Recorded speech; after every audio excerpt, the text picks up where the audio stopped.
24 घंटे के अंदर ईरान ने अपनी मिलिट्री ताकत के 3 नए वीडियो रिलीज किए हैं। ईरान अब तेहरान की सड़कों पर दिखा रहा है कि उसकी फौज किसी भी युद्ध को लड़ने को तैयार है और अगर इजराइल या फिर अमेरिका ने जुर्रत दिखाई तो ईरान की सेना कमर तोड़ जवाब देगी।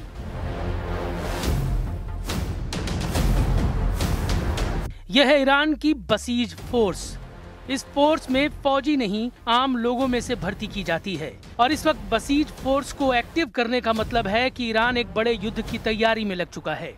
बसीज का नया वीडियो ऐसे वक्त सामने आया है जब ईरान की हर ताकत, उसका हर हिस्सा इजराइल और अमेरिका के खिलाफ वॉर मोड में जा चुका है।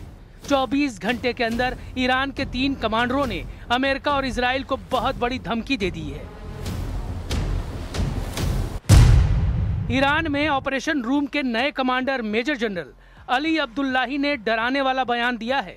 उन्होंने कहा है कि ईरान से लड़कर इजराइल को बहुत बड़ा झटका लगा है।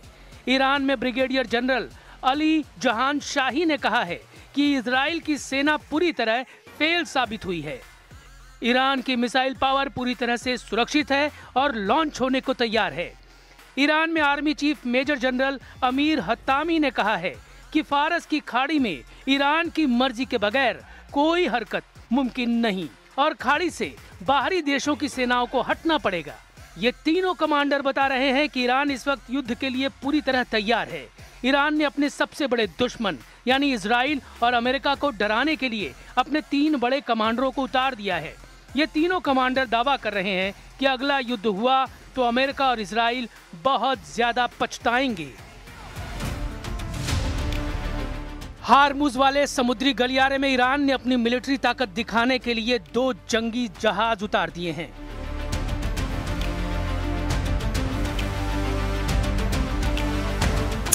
इनमें से एक का नाम है कुर्दिस्तान, नाम कब्रिस्तान है और मकसद फारस की खाड़ी में अमेरिकी नौसेना की कब्र खोदना है। तेल के टैंकर को एक हेलीकॉप्टर बेस बनाकर समंदर में उतार दिया गया है। यह ईरान के स्पेशल ऑपरेशन के लिए एक लॉन्च पैड है जिसकी रेंज में पूरी फारस की खाड़ी होगी। इस जहाज को गौर से देखिए, यहाँ हेलीकॉप्टर के लिए हेलीपैड भी है।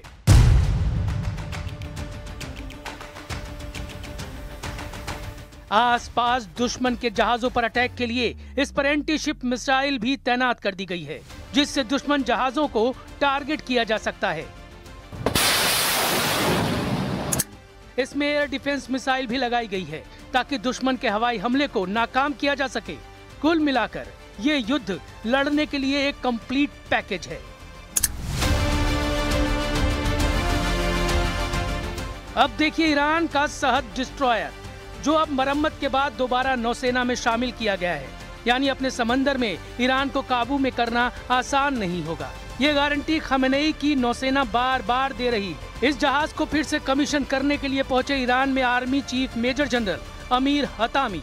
उन्होंने कहा कि फारस की खाड़ी में ईरान की मर्जी के बगैर कोई हरकत मुमकिन नहीं और खाड़ी से बाहरी देशों की सेनाओं को हटना पड़ेगा।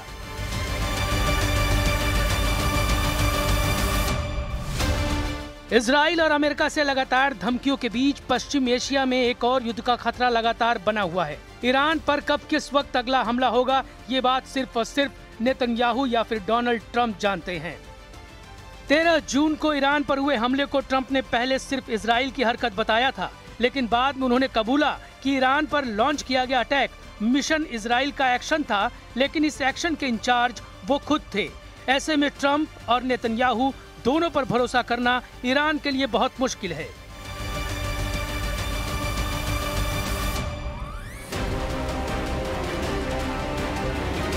यही वजह है कि ईरान अब 2.5 करोड़ लोगों की फौज में मोबिलाइज करने यानी उन्हें युद्ध के लिए तैयार करने का मैसेज दे रहा है।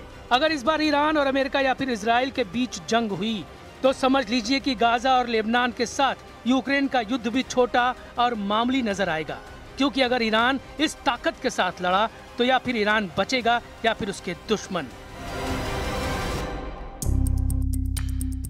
क्योंकि पश्चिम एशिया में इजराइल और अमेरिका के अड्डों को बचाना फिर मुश्किल हो जाएगा। ईरान इसका ट्रेलर जून में हुए युद्ध में दिखा चुका है, जब ईरान ने इजराइल पर 550 से ज्यादा मिसाइलें लॉन्च की थी और फिर हाइफा और तेल अवीव के अलावा इजराइल के मिलिट्री बेस भी ईरान का टारगेट बने हुए थे। जून में हुई तबाही की तस्वीरें अब भी नेतन्याहू के दिलो दिमाग पर छाई हुई हैं और ईरान इसकी याद बार बार दिला रहा है।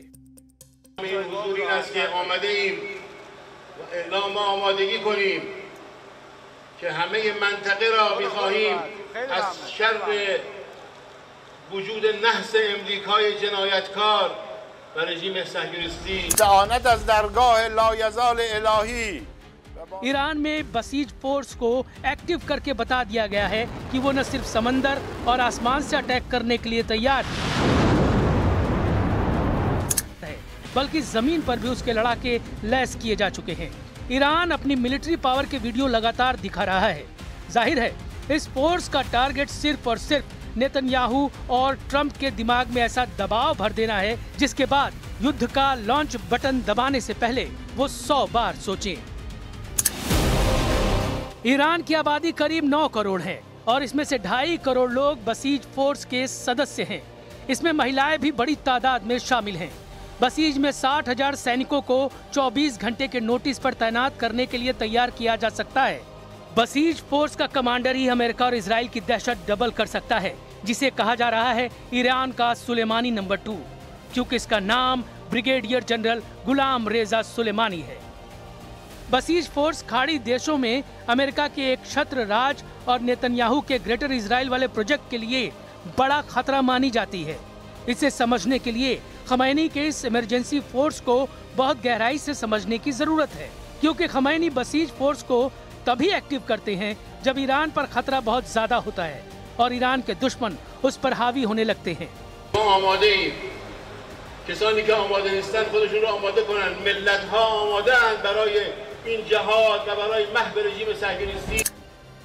सीरिया में बशर अल असद का तख्तापलट और अब वहां जुलानी की हुकूमत ईरान की बहुत बड़ी हार मानी गई। लेबनान में हिजबुल्लाह की लीडरशिप को खत्म किया जाना और वहां लगातार कमांडरों पर हमले से ईरान भी घबराया हुआ है, इसलिए उसने बसीज के कमांडर यानी सुलेमानी नंबर 2 को एक्टिव कर दिया है। बसीज फोर्स का कमांडर है ईरान का सुलेमानी नंबर 2। ये ऐसा सुलेमानी है जिसे अमेरिका भी अपना बहुत बड़ा दुश्मन मानता है। ईरान के सुलेमानी नंबर 2 ने तेहरान में इस फोर्स को उतारकर बता दिया है कि खमेनेई अब इजराइल और अमेरिका को दूसरा मौका नहीं देंगे। सुलेमानी नंबर 2 यानी गुलाम रेजा सुलेमानी ने 2001 से 2004 के बीच फज्र डिवीजन की कमान संभाली है। गुलाम रेजा सुलेमानी 2004 से 2006 के बीच ईरान की थल रल्लाह डिवीजन का नेतृत्व कर चुके हैं। इसके बाद 2006 से 2008 तक इमाम हुसैन डिवीजन की कमान भी गुलाम रेजा सुलेमानी के पास रही। इसके बाद अगले 11 सालों तक खमैनी ने ब्रिगेडियर जनरल गुलाम रेजा सुलेमानी को साहिब अज़-ज़मान कोर का नेतृत्व सौंप दिया। 2019 के बाद से सुलेमानी नंबर 2 के पास बसीज फोर्स की कमान है और ये फोर्स खमैनी की बहुत खतरनाक सेना मानी जाती है। ईरान के शहरों में ईरान और इजराइल के खिलाफ गुस्सा लगातार फूट रहा है। ये तेहरान है और यहाँ की सड़कों पर इजराइल का जनाजा घसीटे जाने का ये वीडियो देखिए। ईरान में इजराइल को पूरी तरह खत्म करने की कसम खाई जा रही है। कसम इस बात की कि ईरान मरते दम तक लड़ेगा। इसलिए ईरान की बहुत ही खतरनाक सिविल डिफेंस फोर्स एक्टिव कर दी गई है। इजराइल और अमेरिका के झंडों में लिपटे ये जनाजे नेतन्याहू और डोनाल्ड ट्रंप को दिखाने के लिए तैयार किए गए हैं। खमेनेई की तरफ से मैसेज साफ है, ईरान पर हमला हुआ तो नेतन्याहू और डोनाल्ड ट्रंप को तेल अवीव और वाशिंगटन डीसी में ऐसे ही असली वीडियो मिलेंगे। ईरान की पैरामिलिट्री फोर्स बसीज पूरी तरह से तभी एक्टिव की जाती है जब ईरान पर सबसे ज्यादा खतरा मंडराता है। तेहरान की सड़कों पर बसीज की ऐसी परेड बताती है कि ईरान अब आर पार के मूड में है। उसके सामने बस 2 सबसे बड़े दुश्मन हैं, ट्रंप और नेतन्याहू के पुतले बता रहे हैं ईरान अब अपने दुश्मनों को क्या सजा देना चाहता है।